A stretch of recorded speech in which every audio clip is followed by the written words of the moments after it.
Shalom, nous allons étudier le DAF Pei Dalet dans Masechet Sanhedrin et nous reprenons deux lignes à la fin du DAF Pei Gimel Amud Bet. La Gemara continue d'apporter les éléments de la Braïta précédente et de chercher à chaque fois la source de chacune de ces halachot. Aval, Arel, Onen, Yoshev, Be'azara. On avait vu que certains interdits liés à la Avoda du Beth Amikdash étaient Chayav Mita, passibles de la mort, mais c'était souvent Bidei Shemaim, une mort qui devait être opérée directement venant du ciel et non pas par la main du Beth Din. Et on nous parle ici de Harel, celui qui était incirconcis, Onen, celui qui est en deuil, ou plutôt qui a perdu une personne et qui n'est pas encore, qui entre le moment où il a perdu son proche et le moment où il l'enterre et qui a fait l'avoda, lui aussi s'interdit. Et Yoshev est celui qui fait l'avoda en étant assis au lieu d'être debout. Ces trois interdits-là, ils sont simplement Be'azara, c'est simplement un interdit de la Torah et non pas quelque chose qui est condamnable d'une peine de mort. Alors, Harel, Minalan, d'où on sait déjà que le fait d'être incirconcis pose un problème pour le Kohen. Amar Aprizda nous apprend Darzemi Torat Moshe Rabbeinu Lolamanu. C'est une des rares halakha qui n'a pas été enseignée par la Torah de Moshe Rabbeinu. Acheba Yecheskel ben Bouzi, Velimedanu, jusqu'à ce que le prophète Yecheskel ben Bouzi vienne nous l'apprendre. Ça ne veut pas dire que ce n'était pas interdit à l'époque de Moshe Rabbeinu, mais en tout cas que le texte enseigné par Moshe Rabbeinu ne nous permet pas de l'apprendre, si ce n'est le texte de Yecheskel qui dit Kol ben Nechar, Arel, toute personne étrangère, et on précise ici en quoi elle est étrangère. Arel, celui qui est incirconcis du cœur, alors là c'est évidemment une image, vers Arel Vassar, et celui qui est incirconcis au niveau de la chair, et là ça fait allusion à un Kohen qui est incirconcis, Lo Yavo El Migdashi, ne viendra pas cette personne-là, El Migdashi, vers mon sanctuaire, et donc c'est un verset qui montre qu'Akadosh Baruch Hu ne veut ni ceux qui sont incirconcis du cœur, ni ceux qui nous intéressent ici, qui sont incirconcis physiquement au niveau de la Mila.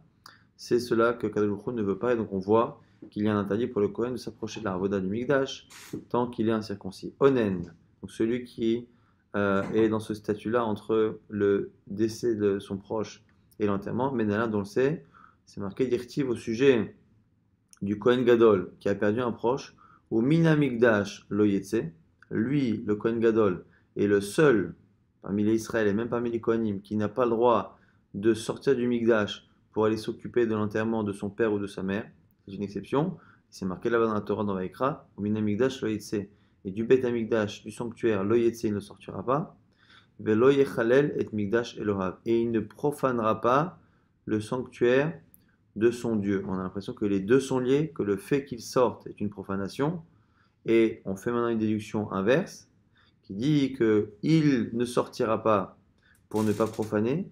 De là on voit qu'il y en a un autre, il y a d'autres personnes pour qui c'est l'inverse, c'est-à-dire après, il y a une autre personne, Shelo Yassach Hillel, pour qui c'est l'inverse, c'est-à-dire que c'est s'il ne sort pas du Mikdash qu'il profane. En gros, lui, il faut absolument qu'il reste pour ne pas profaner le sanctuaire, mais il y en a d'autres qui au contraire ne doivent pas rester parce que c'est en restant dans le Mikdash qu'il profane. C'est qui?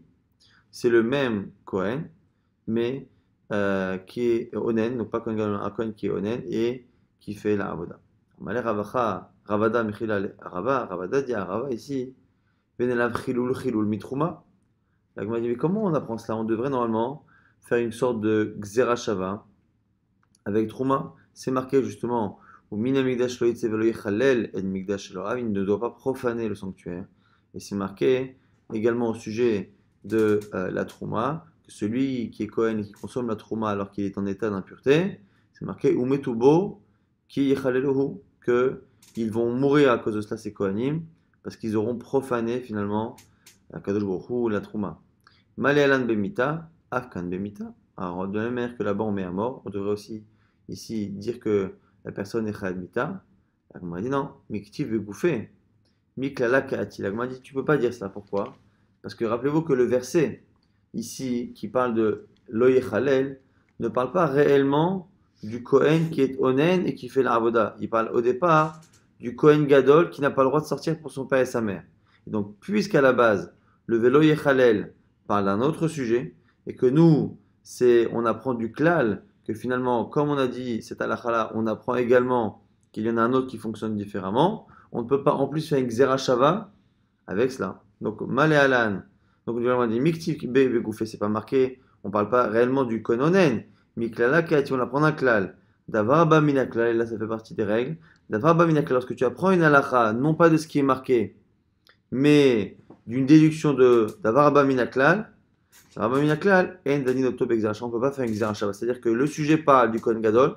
Nous, on a réussi à apprendre au passage une halakha pour un Kohen qui est onen. On ne va pas en plus prendre cette halakha qui n'est pas marquée, mais qui est simplement devinée. On ne va pas, avec l'expression Velo Yechalel, faire une Xerashava. La Xerashava, elle est entre ce qui est marqué clairement dans un texte avec une expression X et une autre halakha qui est marquée clairement avec la même expression X, Velo Yechalel, ou Metubo, qui Yechalou. Et donc, si on doit faire une Xerashava, c'est entre Trouma, qui est marqué clairement, qui Metubo, qui Yechalou, et l'halakha du Kohen Gadol, sur lequel c'est marqué Velo Yechalel, mais pas sur le Kohen qui est onen, qui lui n'est pas marqué dans ce pasuk, simplement deviné par le mode de déduction de Davar Abba Minaklal.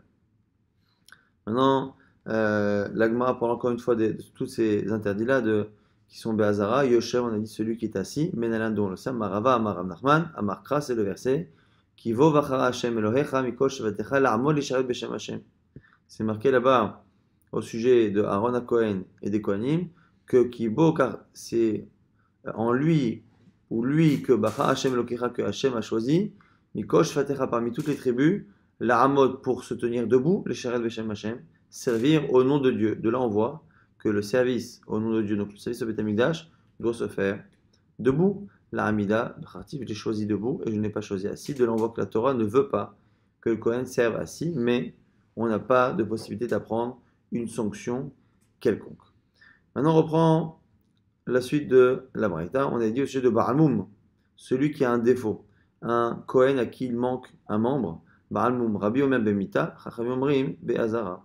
Là, on a une marloquette anaïm. Selon Rabbi Udanassi, Rabbi, c'est passible de la peine de mort, encore une fois, mais une peine de mort vidé Shemaim. Selon Chachamim, Be'azara, c'est simplement un interdit de la Torah sans qu'il y ait de punition divine. On a dit Maïta Made Rabbi. Pourquoi selon Rabbi c'est Rabita? Dirti, c'est marqué Ach el aparochet lo yavo. C'est marqué au sujet du Kohen qui a un défaut. Ach el aparochet, il ne s'approchera pas du rideau, lo yavo, il ne s'approchera pas. Ve'el misbeach lo yigash, et du misbeach de l'autel où on fait les sacrifices, lo yigash, il ne s'approchera pas non plus. Kimumbo, car il a un défaut. Ve'lo yechalel et mikdashi, et on reprend cette expression, et il ne profanera pas ainsi mon sanctuaire. Il y a livre chilul miteruma. Et quand cette expression de profanation existe également dans le fait de consommer de la trouma lorsque je suis kohen et que je suis impur, malalan bemita, afkan bemita. On va transposer la sanction divine de la consommation de la trouma en état d'impureté à celui qui s'approche de la ravoda alors qu'il est balmo, parce que c'est marqué velo yechalel, et c'est marqué aussi ki yechaleluhu. La Gemara nous dit, ok, très bien, j'ai une xeracha de chilul, mais pourquoi tu n'apprends pas d'une autre halakha, c'est marqué chilul? Venelav chilul minotar, malé alan bekaret, afkan bekaret. J'ai un autre chilul qui est marqué au sujet de celui qui consomme un korban alors qu'il est notar. Lorsque le korban a dépassé le temps de consommation donné par la Torah, le korban prend un statut de notar, il interdit la consommation et celui qui le fait, venichetan nefeshai, cette âme devra être retranchée du peuple. Et donc, on a finalement ici cette halakha de celui qui s'approche et qui a un défaut, c'est marqué Velo yechalel et mikdashim. Et si on doit apprendre ce que c'est ici la conséquence de ce chilul, de cette profanation, la Gemara dit on a deux propositions. Soit on l'apprend de ki yechaleluhu de trouma, où là c'est la mort venant du ciel. Et la Gemara dit mais peut-être qu'on peut l'apprendre de notar, ou notar aussi c'est marqué chilul, et là-bas c'est un retranchement karet. La Gemara nous explique pourquoi. Mistabra, mitrouma velelemelaf. C'est plus logique d'apprendre de la trouma. Pourquoi? Chacun psoulagouf, mi psoulagouf. Parce que l'avantage qu'il y a avec la trouma, c'est que la trouma, c'est un défaut entre guillemets qu'il y a chez la personne parce qu'il est impur. Et là aussi, c'est le Kohen qui a un défaut. Et donc du coup, on préfère apprendre de la trouma où il y a un point commun finalement entre les deux, c'est que dans les deux cas, c'est le Kohen qui a un défaut. Le corps même du Kohen a un défaut. Dans un cas, il est impur. Dans l'autre cas, le Kohen a un membre qui lui manque. Et donc, c'est plus logique d'apprendre une halakha de l'autre. La halakha du Kohen à qui manque un membre, on l'apprend d'une autre halakha d'un Kohen qui a un problème physique, c'est qu'il est impur lorsqu'il consomme de la trouma. Alors que l'autre halakha qu'on a proposé, c'est nota, c'est celui qui consomme un korban alors que le korban a dépassé son temps de consommation conseillé, ordonné. Et là, ici, le Kohen lui-même n'a aucun manque dans son corps. Elle m'a dit, mais moi j'ai une autre raison. Adraba, au contraire, Minotar avait les Melaf. J'ai plus de points communs avec le cas là-bas du korban notar, du korban qui, on va dire, périmé. Pourquoi? Sheken Kodesh. Parce que déjà, c'est un rapport avec tout ce qui est Kodashim. C'est-à-dire que c'est un rapport avec vraiment les korbanot. Alors que la Trouma, c'est autre chose. C'est une halakha, on va dire, annexe qui concerne également les Kohanim. Mais là, ici, notar, c'est par rapport au korban. Et le Baal Moum, celui qui a un défaut, qui fait l'avoda, c'est aussi les korbanot.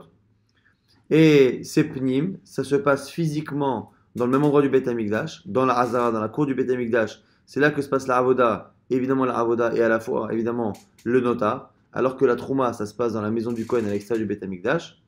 Et en plus, évidemment, que comme ça concerne les Kodashim, il y a une shaykhut avec Pigoul Venotar. Ici, en fait, on prend les grands sujets principaux des korbanot, l'endroit, Pigoul et Notar, qui sont les kavanot et le temps de consommation, et le fait que ce soit Kodesh ou que ce soit pas Kodesh, et on voit finalement qu'il y a plus de points communs avec le Notar qu'avec finalement le cas là-bas de Touma. La Gemara nous dit quoi, hein? Et là, Mitame Shishimesh Gama. La Gemara, tu as raison. On ne l'apprend pas finalement de Trouma, on l'apprend du Kohen impur chez Shimesh qui a servi au Beth Amikdash. Et là-bas, on avait appris que c'était déjà Assour, et on nous dit là quoi ici? Sous la gouffe, mipsou la gouffe. Et l'avantage ici, c'est que pour le coup, il y a une vraie ressemblance. Donc il y a ici quelqu'un qui est tamé lui-même, comme dans le cas là-bas de la Trouma. Simplement, c'est pas un sujet comme Trouma qui est route de la Hazara et sur lequel il n'y a pas Pigoulé Nota. On parle vraiment ici d'un Kohen qui lui-même a un défaut physique. Et donc ça ressemble finalement à Baal Moum, au Kohen qui a un défaut. Et ça ressemble aussi dans le sens où les deux concernent également ce qui se passe dans la Hazara, ce qui est lié au Korbanot, ce qui peut être sujet à Pigoul Venotar. Et à ce moment-là, on a tous les points communs.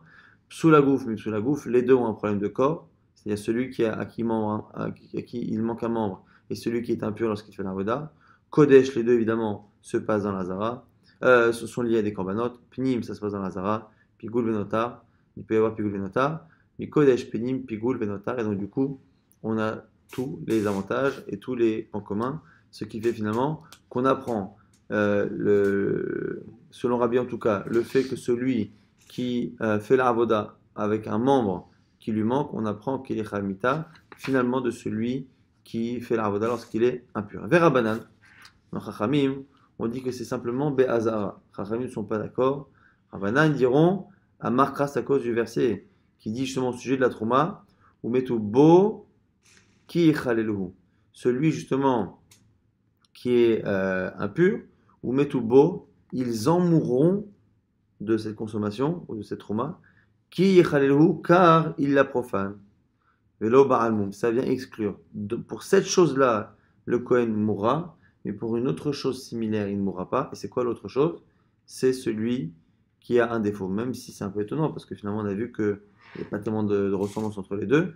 Mais selon Rabbanan, du verset qui me dit qu'un Kohen qui est impur pourtant, il n'y a pas de défaut, qui est impur, qui mange de la trouma, on a dit voilà, pour la trouma, en état d'impureté, il mourra, mais pas pour un autre problème, qui est un peu différent, qui est le fait d'avoir un défaut et de faire l'arvoda. C'est la dracha, le mirout un peu particulier que Chachamim propose.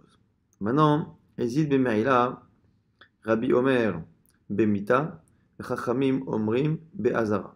Ici, on a quelqu'un qui fait exprès de transgresser un Issour Me'ila. Donc l'Issour Me'ila, c'est l'interdit de profiter de quelque chose qui est Kodesh, quelqu'un qui sanctifie un animal et qui après cela, lui ou un autre, prend cet animal et finalement l'utilise pour un profit quelconque, transgresse un issour de Meïla et devra apporter un korban Meïla, en plus du fait que le korban lui-même maintenant est impropre au korban.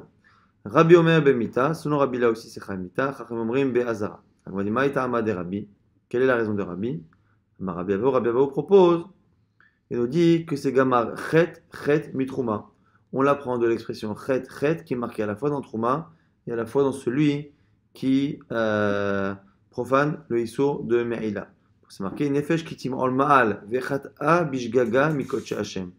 Une âme qui est Mo'el, ici c'est un peu difficile à traduire, mais en tout cas, qui abuse de quelque chose qui appartient à Dieu, Vechat'a, et qui faute Bishgaga de manière involontaire, Mikotche Hashem dans les korbanot. Là-bas, on voit qu'on a l'expression Khatat qui est marquée. C'est marqué également dans la Trouma. Velo iso alafret ou metubo, qui est le même verset qu'on a dit tout à l'heure, commence par Velo iso alafret. Il ne faut pas qu'il porte le poids de la faute en consommant cette Trouma en étant impureté. Malalan bemita, afkan bemita. Donc selon Rabbi, on apprend la mita bideshamaim qui est dans Trouma, on l'apprend également dans le iso me'ila. La Gemara verra banan amre, amakra ou metuvo qui est chalou, bo velo be'ila, la même dracha qu'on a vu il y a quelques instants, qui nous apprend qu'il n'y a que la trouma qui rend la personne chalemita, mais tout ce qui pourrait être associé à cela, finalement, est exclu de l'expression metubo. Par elle, par la trouma, ils mourront et pas par autre chose. Maintenant, Zar, Sheshimesh, Bamigdash, on reprend maintenant la Mishnah. On avait dit que celui qui n'est pas Kohen, un Israël Ragil, qui fait la Avodah Bet Hamikdash, on a une marloquette, selon Rabbi Akiva, on le met à mort, Bechenek par la strangulation. Selon Chachamim, on laisse le bon Dieu s'en charger. Alors, maintenant, on rapporte une braïta avec un troisième avis. Tanya Rabbi Shmuel Omer, Nemarkan ve'azar kav yumat, ve'nemal alan, kol hakarev hakarev, en mishkan Hashem yamut. Il y a deux expressions qui sont plus ou moins similaires. Par rapport à celui qui n'est pas Kohen et qui sert au Bet Hamikdash, marqué ve'azar karev, Yumat, l'étranger, ici l'étranger c'est le Israël, qui s'approche, Yumat, il mourra. Et c'est marqué ailleurs au sujet de Korach et de son groupe qui se sont tous rebellés contre Moshe et Aaron. Kol hakarev hakarev el Mishkan Hashem, Yamut, tout celui qui s'approche du sanctuaire du Mishkan, Yamut, mourra. Malalam bideshamaim, afkan bideshamaim, on voit que là-bas, Korach et ses amis sont morts bideshamaim par intervention divine. L'expression Yamut, Yumat fera qu'on appliquera la même chose à celui qui s'approche, parce que là-bas aussi, c'était aussi un problème de Zarout, ça qui n'était pas Kohanim, mais qui voulait s'approcher de l'Arvoda. Alors maintenant, Rabbi Akiva vient, il nous dit Ne'mar kan ve'azar karev Yumat, Male alan, ve'an navi ha'u, o cholem achalom ha'u Yumat. Lui transpose le issour qu'il y a dans le Navi, dans le prophète, qui finalement propose au peuple de servir un autre Dieu, et ce prophète, O Cholem Achalom, celui qui a fait ce rêve, Yuma devra mourir, Malé Alan Beskila, Afkan Beskila. Ici, on a Rabbi Akiva qui vient rajouter, nous dire que ici c'est Beskila, même si le Rabbi Akiva de notre Mishnah disait que c'était par strangulation, ici le Rabbi Akiva de la Braïta, elle a de dire que c'est par lapidation. Rabbi Yochanan ben Nouri Omer, Malé Alan Bechenek, Afkan Bechenek. Et c'est Rabbi Yochanan ben Nouri dans la Braïta qu'elle a de dire comme Rabbi Akiva dans notre Mishnah, c'est-à-dire que c'est Bechenek. Donc si on regarde finalement cette Braïta, le Rabbi Yochanan ben Nouri qui est cité correspond à Rabbi Akiva, Rabbi Shmuel correspond à Chachamim bideshamaim, et la nouveauté dans cette Braïta, c'est celui qui dit Beskila, c'est la nouvelle version de Rabbi Akiva. La Gemara essaye de comprendre la marloquette, mais Mike a mis plagué. Rabbi Shmuel et Rabbi Akiva. Rabbi Shmuel et Rabbi Akiva, sur quoi s'oppose-t-il? Rabbi Akiva, ça va, Rabbi Akiva pense Danim Yumat, mais Yumat, ve'en Danin Yumat, mais Yamut. La Gemara nous dit la première, Dracha de Rabbi Shmuel, partait du principe qu'on pouvait faire une Xerashava entre deux expressions qui se ressemblent mais qui ne sont pas identiques. Yamut et Yumat. Celui qui sert au Beit Hamikdash alors qui n'est pas Kohen, c'est marqué Yumat. Pour Korach, c'est marqué Yamut. Bon, alors c'est pas vraiment différent, si ce n'est que Yamut, c'est il mourra, et Yumat, c'est il sera mis à mort. Et donc du coup, ici, selon Rabbi Akiva, on ne peut pas faire une Xerashava entre les deux, Et c'est la raison pour laquelle on apprendra plutôt qu'il y ait une mise à mort par ce qu'il a par lapidation. Donc, du coup, vers Rabbi Ishmael, ça va. Danin Eniot ben Idiot, Ve'en Danin Hediot Minavi. Rabbi Ishmael sait qu'il y a une distinction entre les deux expressions, mais lui préfère apprendre de deux expressions légèrement différentes plutôt que d'apprendre de deux halachot et de deux personnages totalement différents. Pourquoi? Parce que là, on est en train de parler de n'importe qui va au Beth Amikdash et sert alors qu'il les a.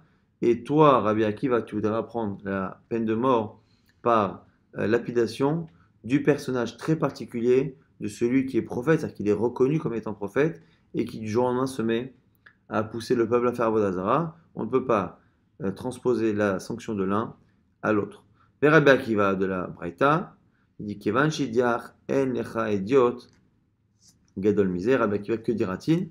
Rabbi Akiva dira qu'à partir du moment où il propose de faire Avodah Zarah, il perd son statut de Navi. Donc même si la Torah l'a appelé Navi ou Cholem, à partir du moment où il propose de faire Avodah Zarah, il perd son statut d'homme particulier et donc il n'y a pas de raison de faire une distinction. Maintenant les deux avis de la Braïta, les deux derniers avis, un qui dit que c'est Beskila, l'autre dit Bechenek par strangulation ou par lapidation. On m'a dit Beplukta de Rabbi Shimon Rabanan, ça revient à la marquette Rabbi Shimon Rabanan, Detanya Sin Braïta. Navi Shediach Beskila, un prophète qui pousse le peuple à faire Avodah Zarah, il sera puni par lapidation. Rabbi Shimon Omer, Bechenek, Rabbi Shimon dit que c'est par strangulation. On m'a dit pourtant, à Anatnan, Rabbi Akiva Omer, Bechenek. On m'a dit pourtant, maintenant dans notre Mishnah, on a un souci, c'est que Rabbi Akiva il a dit par strangulation, dans la Braïta il a dit par lapidation. Là, on m'a dit très Tanaya Liba de Rabbi Akiva. C'est une marloquette entre deux Tanaïm. Comment comprendre Rabbi Akiva? Notre Mishnah Matnitin, elle est selon Rabbi Shimon. On a vu à l'instant que Rabbi Shimon pensait que le prophète qui faisait fauter le peuple en faisant faire Avodah Zarah, selon Rabbi Shimon, c'était Bechenek. C'est la lecture qu'il a en fait de Rabbi Akiva. Donc c'est pour ça que dans notre Mishnah, il a dit Bechenek. Elle va dire Rabbi Akiva. Et la Braïta, elle est selon Rabbanan. Comment Rabbanan comprennent Rabbi Akiva? Aliba de Rabbi Akiva. Et c'est comme ça qu'on peut comprendre l'opposition qu'il y a apparemment entre les deux lectures de Rabbi Akiva. C'est de notre Mishnah, c'est de notre Braïta. Adran, Alach, Elou, Anisrafim. On a terminé le Perek Elou, Anisrafim. Et on commence Elouhen, Anechenakim. On a parlé de toutes les sanctions, des trois premières. Maintenant, on va parler de la dernière, Chenek, la strangulation, qui selon Chachamim est la peine de mort la moins grave, entre guillemets, la moins stricte, qui est liée aux interdits les moins graves. Et la Mishnah, donc dans le Daf, dans le Hamoud Bet, nous dit voici ceux qui seront étranglés. Hamake Aviveimo, celui qui frappe son père et sa mère. Le Gonem Nefesh Israël, celui qui kidnappe un juif. Vezaken Mamre, Apib Beddin, et un sage ici qui s'oppose à la décision du Beddin. Visheker, un faux prophète. Celui qui prophétise au nom d'une fausse divinité. Ve'aba Leshetish, celui qui commet un adultère. Et ceux qui ont accusé à tort une fille de Cohen d'avoir commis un adultère qui, elle, sera punie par le feu, mais qu'à eux, on ne peut pas leur appliquer le feu puisque la sanction par le feu est liée à la profanation qu'elle a fait de son père. Or, eux n'ont pas fait ces choses-là. Ou Borala est pareil, pour celui qui commet l'adultère avec la fille du Cohen, pareil, il a fait la même action qu'elle, simplement, elle a une circonstance aggravante liée au statut de son père que lui n'a pas, donc lui sera Bechenek. Maintenant, la Gemara cherche les sources, Makaviv Veimo Menalan, celui qui frappe son père et sa mère, dont on sait que c'est Bechenek. Makaviv Veimo Motumat, celui qui frappe son père et sa mère, ou plutôt ou sa mère, Motumat, il mourra. Et Kol Mita Amora Torah Stam, Enaela Chenek. On pense ici, selon le Klal, qui dit que toute mort, toute mise à mort, qui est ordonnée dans la Torah sans préciser, ce sera la strangulation. On m'a dit Ema'ad dekatil le miktal.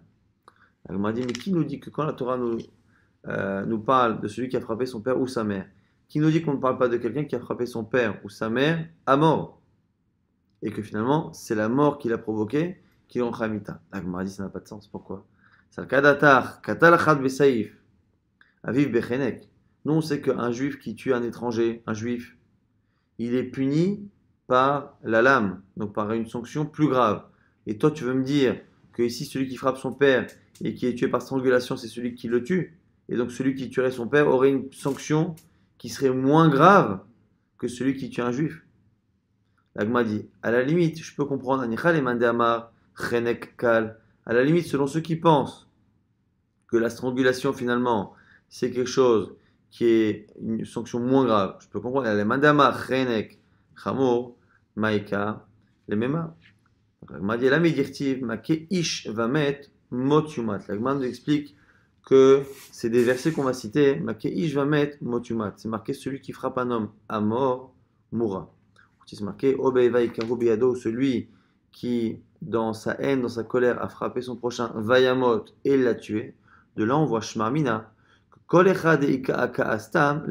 Puisque quand la Torah veut parler d'un coup mortel, elle précise à chaque fois celui qui a frappé par haine et qui a tué, celui qui a frappé et qui a tué. Ce qui veut dire que lorsque l'on parle d'un coup qui tue, la Torah le précise. Et donc à chaque fois que la Torah parle d'un coup, sans préciser qu'il y a mort qui a suivi, ça veut dire qu'il n'y a pas eu de mort. Et donc, Maccabi, celui qui frappe son père ou sa mère, c'est même s'il n'y a pas eu la mort. La Gemara maintenant nous explique pourquoi on a eu besoin de deux versets. On a eu besoin de deux versets. Makeish va mettre motumat, celui qui frappe un homme et qui meurt, la personne, motumat, le frappeur devra mourir. C'est marqué kol makei nefesh, tout celui qui frappe une âme avec des témoins devra être tué. Alors, si j'avais dit que le premier verset, j'aurais dit c'est celui qui frappe un homme qui est chayal mita. Katan lo, mais celui qui frapperait un mineur de moins de 13 ans ne serait pas chayal mita. Or, c'est faux. C'est pour ça que la Torah a dit non, toute âme. Toute âme, c'est pas qu'un majeur, même un mineur. Elle m'a dit et si j'avais dit toute âme, j'aurais même dit l'âme d'un bébé finalement qui n'est pas viable.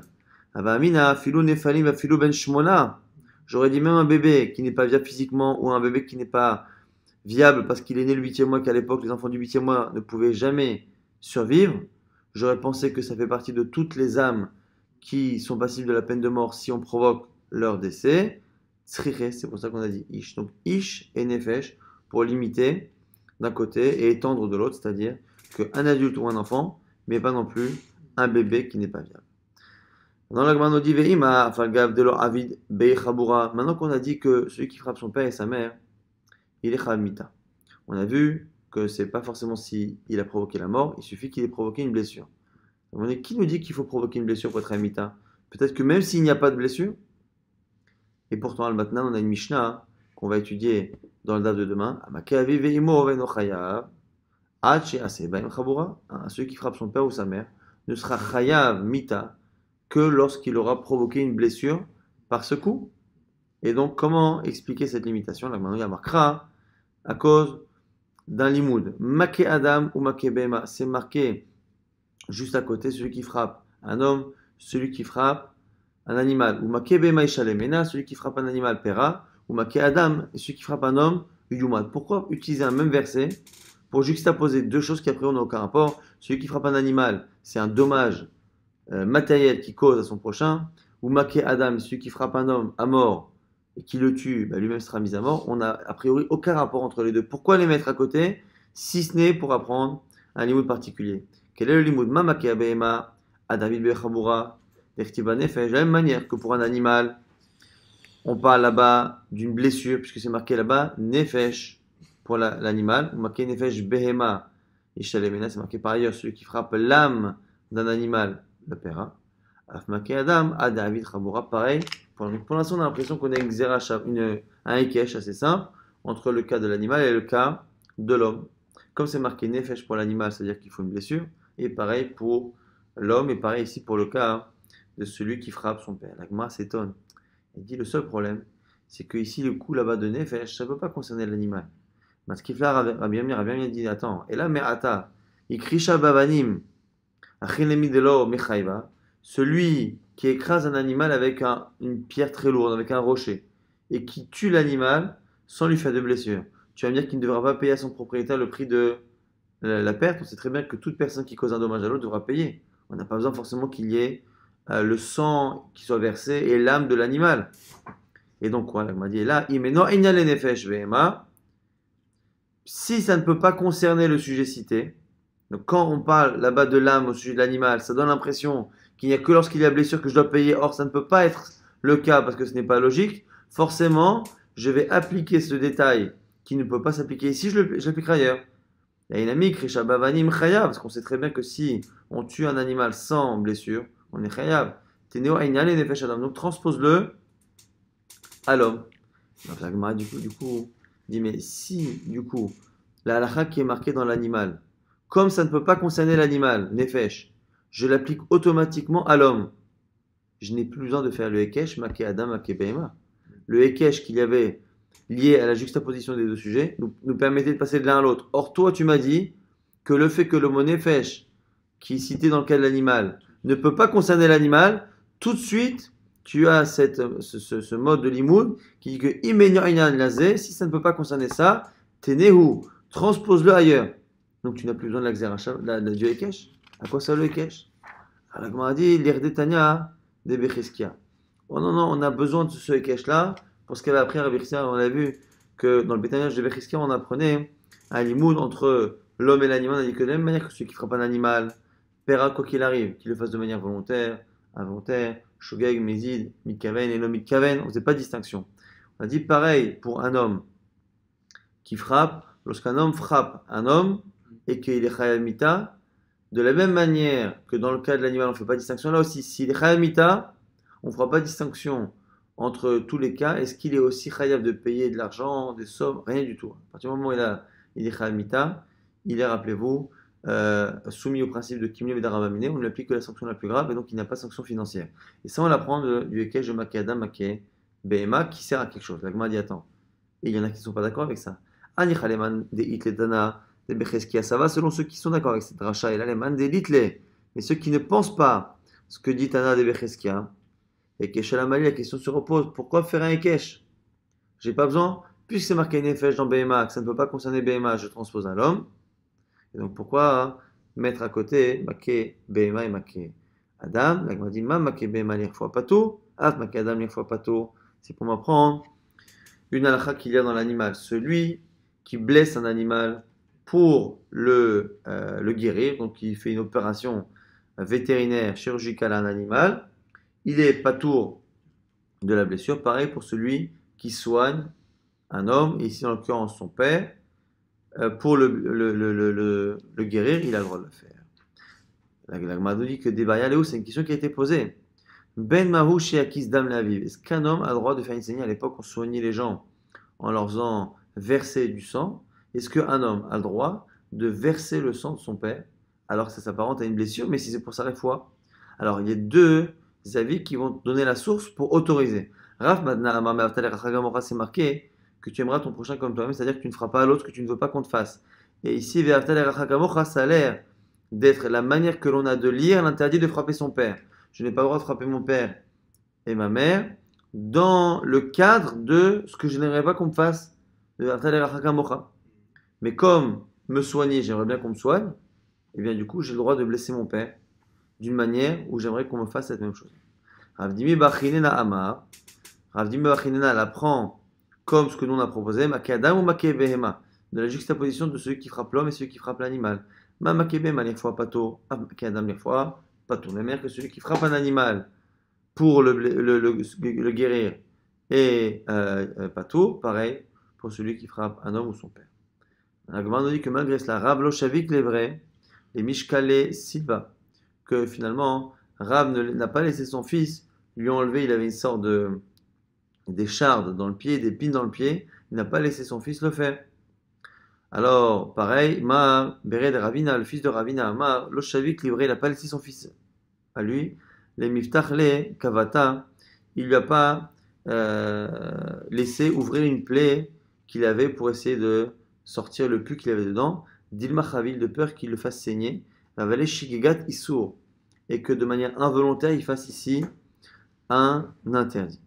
Alors, ici c'est légèrement différent de ce qu'on a vu, c'est que tout à l'heure on parlait de faire une saignée, donc ici la refoua, le fait de soigner, c'est le fait de sortir le sang. Donc là, c'est volontairement que je sors le sang et c'est un soin. Alors que là, ici, quand on enlève l'épine, quand on enlève le pu, on peut éventuellement le faire sans sortir de sang. Et à la limite, si on sort le sang, c'est involontaire, c'est la conséquence involontaire du fait d'avoir essayé de sortir l'épine, d'avoir essayé de sortir le pu. Et donc, comme ce n'est pas volontaire et le fait de sortir le sang n'est pas nécessaire à la guérison, ce qui est nécessaire à la guérison, c'est d'enlever le pu, c'est d'enlever l'épine. Rav et Mar Bered Ravina n'ont pas laissé à chacun leur fils respectif le faire, de peur qu'indirectement et de manière involontaire, ils fassent interdit de blesser leur père. La Gemara dit, la Gemara dit, si c'est cela, n'importe qui n'aurait pas le droit de le faire, puisqu'un juif n'a pas le droit de frapper et de blesser un autre juif.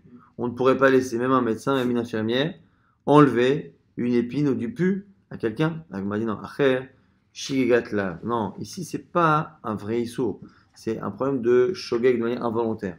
Mieux vaut laisser un étranger faire quelque chose et éventuellement de manière involontaire qui blesse un juif qui n'est qu'un interdit négatif de la Torah, plutôt que faire quelque chose qui serait chayemita, beno, shigat chenek. C'est un issur qui est passible de chenek, de la strangulation. La Gemara nous dit au passage qu'on a une Mishnah dans la Sérèche Shabbat, V'aditnan, machat sheliad, litolba, et takotz. On nous dit que pendant Shabbat, on peut laisser parfois prendre quelqu'un qui a planté dans son habit une aiguille, litolba et takotz, pour enlever justement une épine qu'il y aurait dans la chair. On m'a dit des rouges d'ilmachavin, on devrait craindre que pendant Shabbat on fait une blessure. Et là, shirat skila. Et là-bas, c'est skila. On voit bien ici que Rav et Mar Bered Ravina ont évité que leur fils fasse une action qui provoquerait de manière indirecte et involontaire un issur chenek. Là, ici, c'est un issur skila pendant Shabbat. Puisque le fait de sortir le sang, c'est lié directement ou indirectement au issur de Shrita pendant Shabbat. On va dire, Atam mekalkelu. Là-bas, c'est dans Shabbat. Et dans Shabbat, si ce que l'on fait est une destruction et non pas une construction, c'est pas tout. Et donc, c'est pour ça que dans Shabbat, c'est particulier, on peut le faire. On m'a dit, mekalkel pato, et là, chayav. On m'a dit, mais tout le monde n'est pas d'accord que mekalkel c'est pato. Il dit que c'est chayav. Celui qui dit que c'est chayav, comment expliquer que j'ai le droit d'enlever une épine avec une aiguille de mon corps, alors qu'il y a une possibilité que je fasse saigner, et que selon ceux qui pensent que mekalkel c'est toujours chayav, ici c'est shigat, ce qu'il a, m'a dit, machamata de mama, mekalkel bachabura chayav. Qui pense que mekalkel c'est chayav? C'est Rabbi Shimon ou Rabbi Shimon, ici dans ce cas-là, aura une autre raison d'autoriser. Rabbi Shimon, ha'amar kol melacha shenasricha legufa, pas tout aller sur Rabbi Shimon, toute action que je fais, qui est interdite pendant Shabbat, que je fais volontairement, mais dont je n'ai pas besoin elle-même, je suis patour. Alors là, même si je fais exprès de sortir le sang, mais je fais sortir le sang pour faire sortir finalement l'aiguille, au final, je fais la melacha, mais je ne la fais pas pour elle-même, simplement pour sa conséquence, et je suis patour, ce qui explique finalement que selon Rabbi Shimon ou pas, on a une raison d'être poté à la base, soit parce que c'est Mekalkel, donc on pense que c'est patour, soit parce que c'est melacha chez Natsricha.